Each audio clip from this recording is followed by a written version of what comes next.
Sergei Parajanovi Tangaran. The Sergei Parajanov Museum is dedicated to the celebrated Soviet Armenian filmmaker and artist.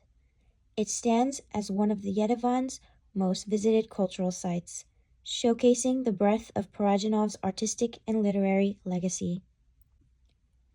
Established in 1988, when Parajanov relocated to Yerevan, the museum was built according to his own vision.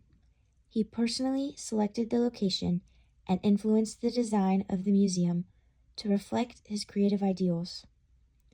However, due to the devastating Armenian earthquake of 1988 and the subsequent socio-economic difficulties, the museum did not open until June of 1991, a year after his passing. The museum features a rich and eclectic collection of Parajanov's work, including installations, collages, drawings, dolls, hats, and more. Also on display are unpublished screenplays and artworks he created during his imprisonment. The museum includes 2 memorial rooms, original film posters, international festival awards, and correspondence from prominent figures like Federico Fellini, Andrei Tarkovsky, and Mikhail Vartanov. Visitors can also see gifts from notable guests, including Russian President Vladimir Putin. One area of the museum I connected the most with was a wall devoted to his 1969 film, The Color of Pomegranates. The wall devoted to The Color of Pomegranates in the museum is not a screen, but it vibrates with the intensity of a film scene. Photographs, sketches, set designs, and costumes from the film are arranged as a collage, dense and symbolic. The wall does not replay the film's narrative, but invites the viewer to enter its world spatially. As I stood before it, I experienced a different kind of spectatorial encounter, intimate, embodied, and reflexive. By focusing on a single wall, I explore how the fragmentation of cinematic material into museum display challenges traditional cinematic spectatorship. The Color of Pomegranates wall reconstructs Parajanov's authorship as a visual language of resistance and reclaims cinematic space as a domain of embodied meaning. The wall functions as a condensed expression of Parajanov's authorship.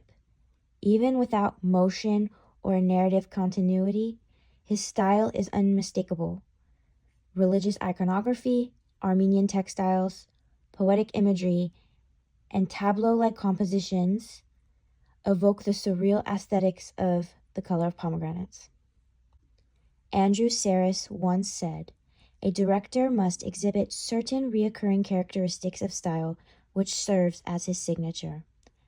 The museum wall became this strategy in frozen form, revealing Parajanov's use of symmetrical composition, color symbolism, and ethnographic textures as the marks of his cinematic authorship. Mauve's ideas of the pleasure in looking doesn't really apply here. The images on this wall didn't offer that kind of pleasure. They offered something slower and deeper, a thoughtful way of looking, more like reading or observing something meaningful.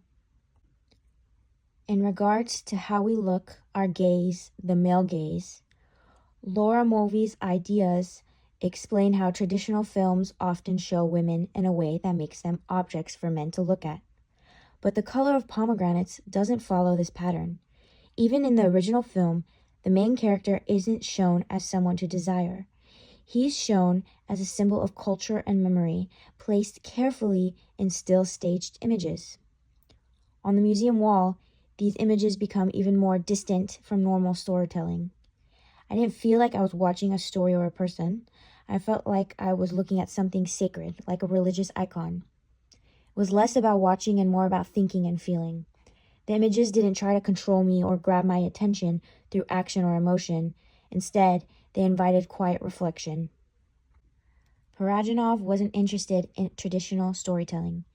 His film is more like a moving painting, full of carefully composed frames, bright colors, and symbolic gestures.